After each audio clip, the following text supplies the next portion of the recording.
The Outsider.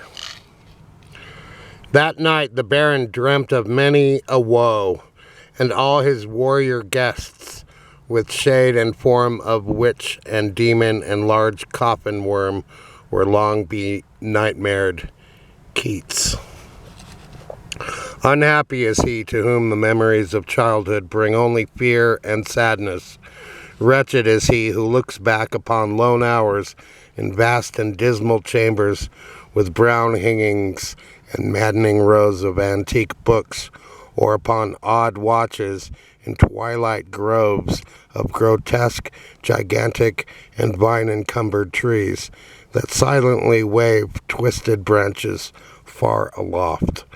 Such a lot the gods gave to me, the dazed, the disappointed, the barren, the broken.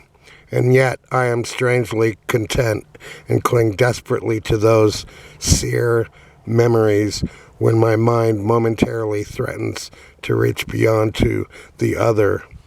I know not where I was born, save that the castle was infinitely old and infinitely horrible, full of dark passages and having high ceilings where the eye could find only cobwebs and shadows. The stones in the crumbling corridors seemed always hideously damp, and there was an accursed smell everywhere, as of the piled-up corpses of dead generations. It was never light, so that I used sometimes to light candles and gaze steadily at them for relief, nor was there any sun outdoors, since the terrible trees grew high above the topmost accessible tower. There was one black tower which reached above the trees into the unknown outer sky, but that was partly ruined and could not be ascended save by a well-nigh impossible climb up the sheer wall, stone by stone. I must have lived years in this place, but I cannot measure the time. Beings must have cared for my needs, yet I cannot recall any person except myself or anything alive but the noiseless rats and bats and spiders. I think that whoever nursed me must have been shockingly aged, since my first conception of a living person was that of something mockingly like myself, yet distorted, shriveled, and decaying like the castle. To me, there was nothing grotesque in the bones and skeletons that strewed some of the stone crypts deep down among the foundations. I fantastically associated these things with everyday events, and thought them more natural than the colored pictures of living beings which I found in many of the moldy books. From such books I learned all that I know. No teacher urged or guided me, and I do not recall hearing any human voice in all those years, not even my own, for although I had read of speech, I had never thought to try to speak aloud. My aspect was a matter equally unthought of, for there were no mirrors in the castle, and I merely regarded myself by instinct as akin to the youthful figures I saw drawn and painted in the books. I felt conscious of youth because I remembered so little.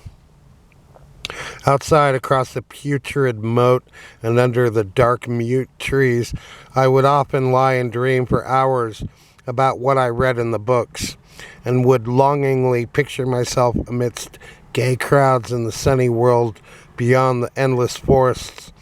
Once I tried to escape from the forest, but as I went farther from the castle, the shade grew denser and the air more filled with brooding fear, so that I ran frantically back, lest I lose my way in a labyrinth of nighted silence.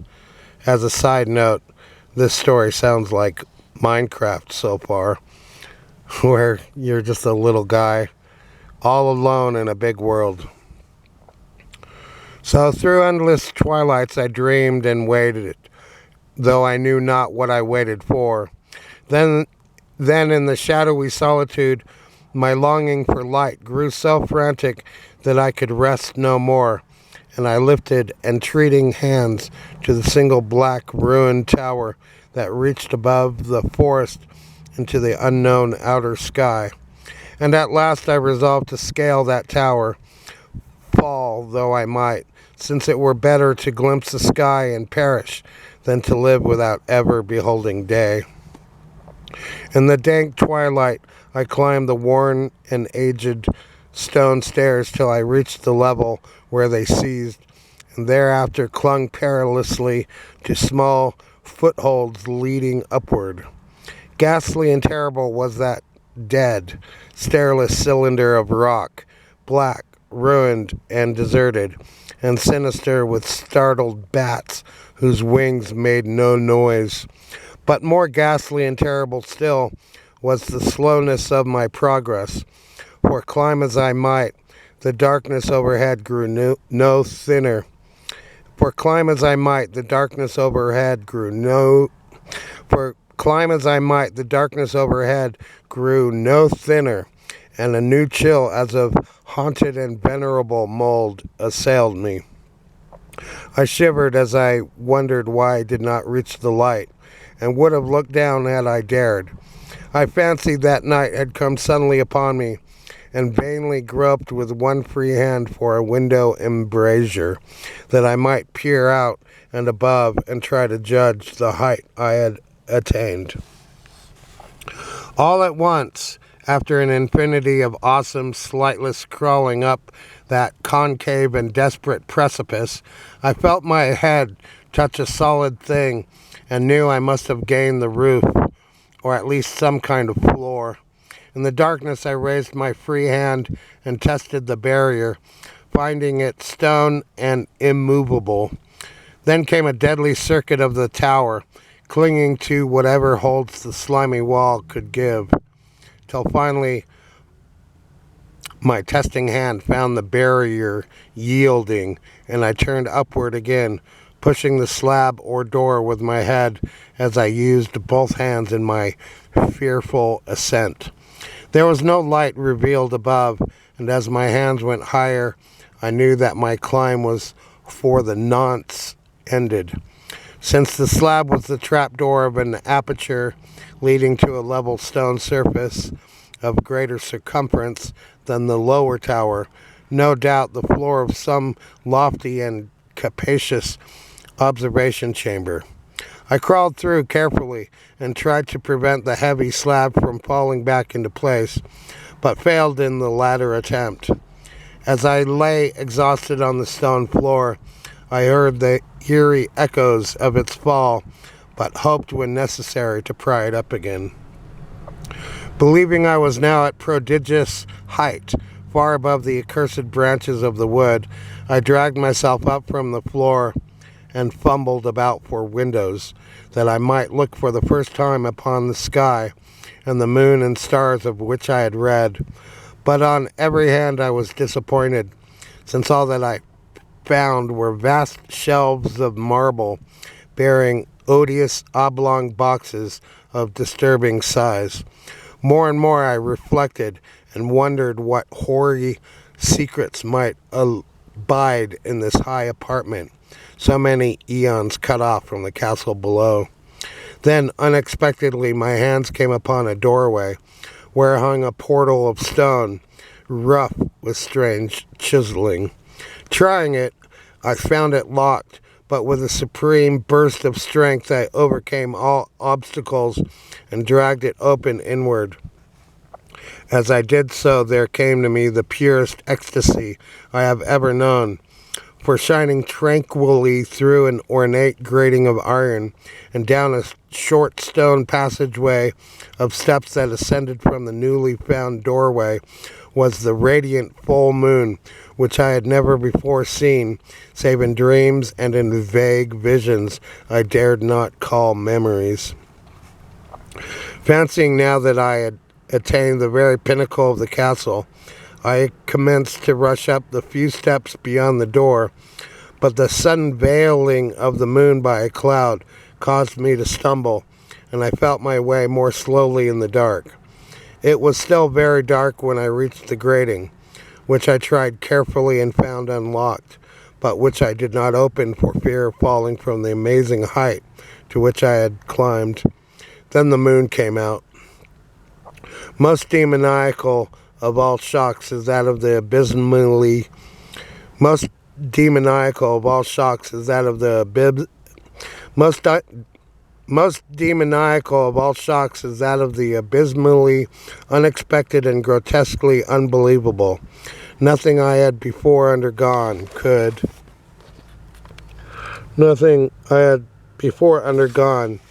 could compare in terror with what I now saw, with the bizarre marvels that sight implied. The sight itself was as simple as it was stupefying, for it was merely this.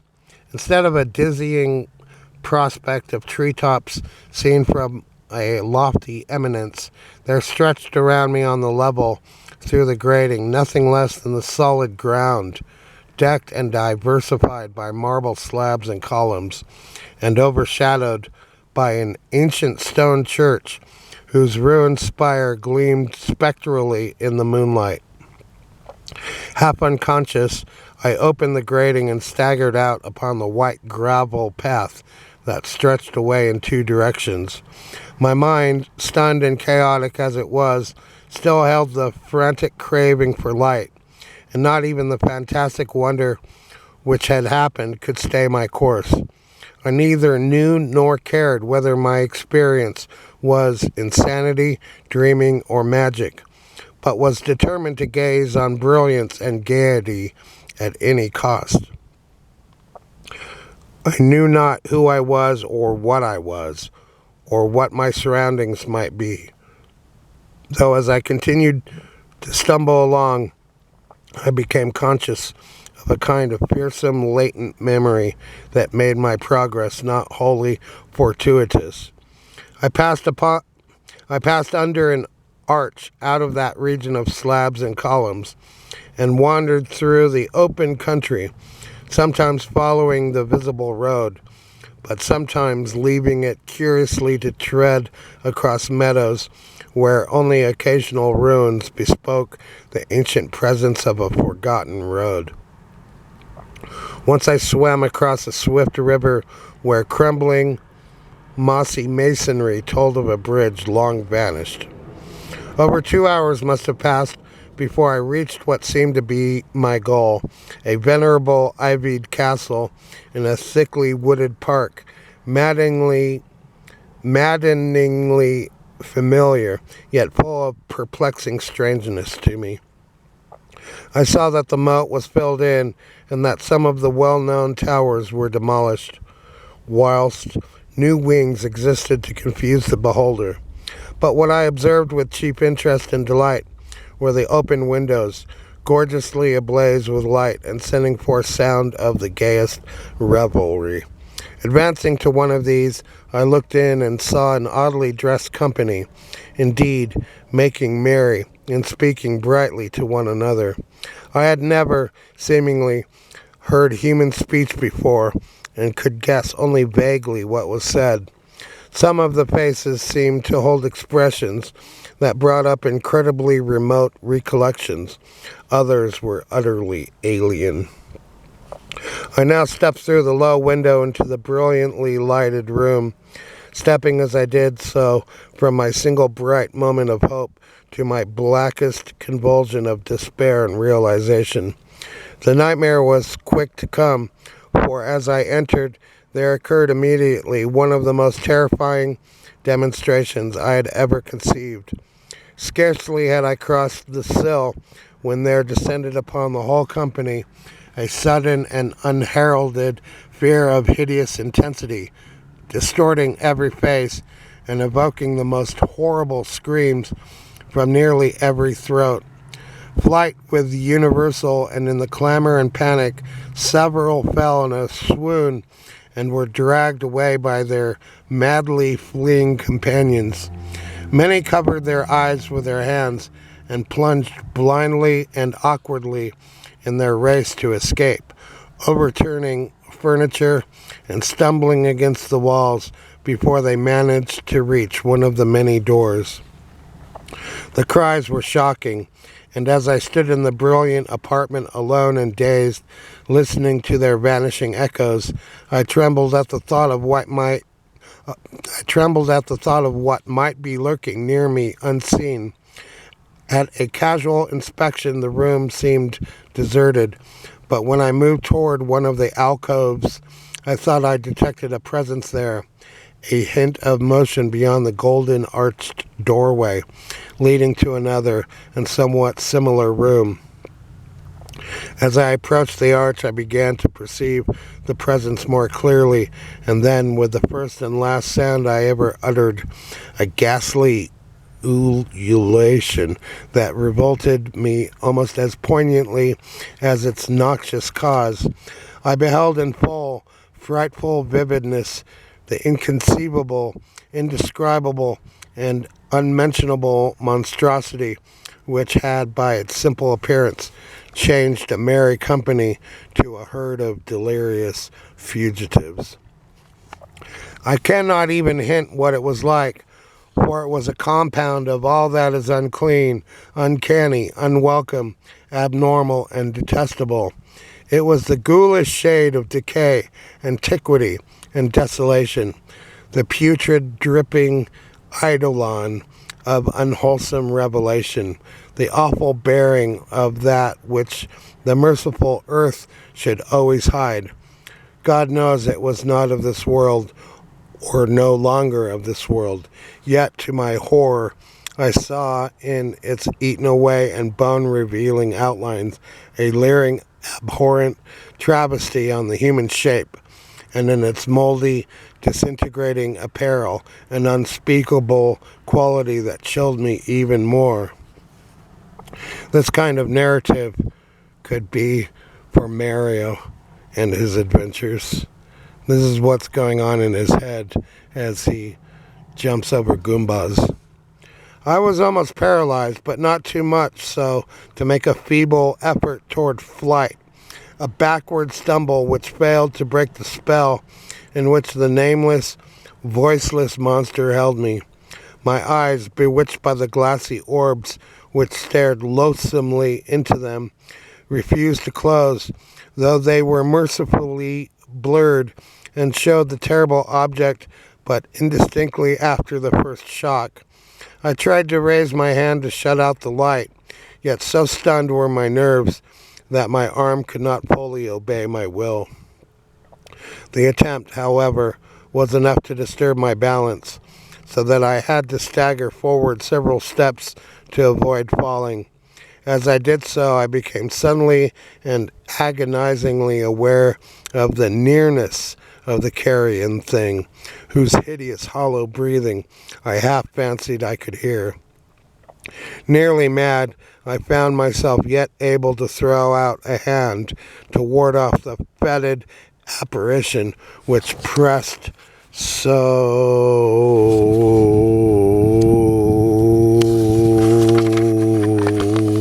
close, when in one cataclysmic second of cosmic nightmarishness and hellish accident, my fingers touched the rotting outstretched paw of the monster beneath the golden arch.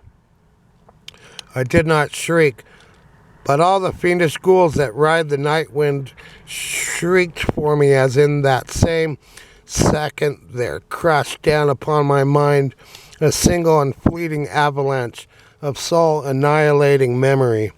I knew in that second all that had been.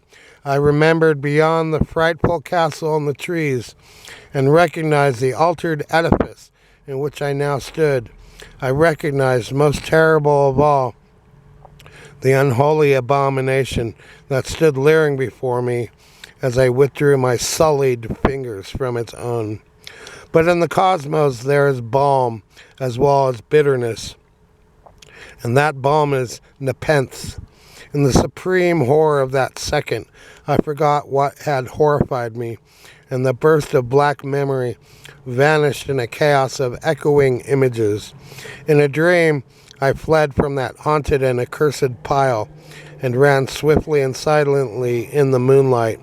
When I returned to the churchyard place of marble, and went down the steps, I found the stone trap door immovable. But I was not sorry, for I had hated the antique castle on the trees. Now I ride with the mocking and friendly ghouls on the night wind, and play by day amongst the catacombs of Nifran Ka in the sealed and unknown valley of Hadath by the Nile. I know that light is not for me, save that of the moon over the rock tombs of Neb, nor any gaiety save the unnamed feasts of Nitocris beneath the great pyramid. Yet, in my new wildness and freedom, I almost welcome the bitterness of alienage. For although Nepenthe has called me, I know always that I am an outsider, a stranger in this century, and among those who are still men. This I have known ever since I stretched out my fingers to the abomination within the great gilded frame, stretched out my fingers and touched a cold and unyielding surface of polished glass. Well, there you go. It also could be a narrative for EverQuest or any adventure where it's a solo character and this is what happens in his mind. Well, that was a very good read. I enjoyed that. He is not easy to read aloud. Lots of tongue twisters.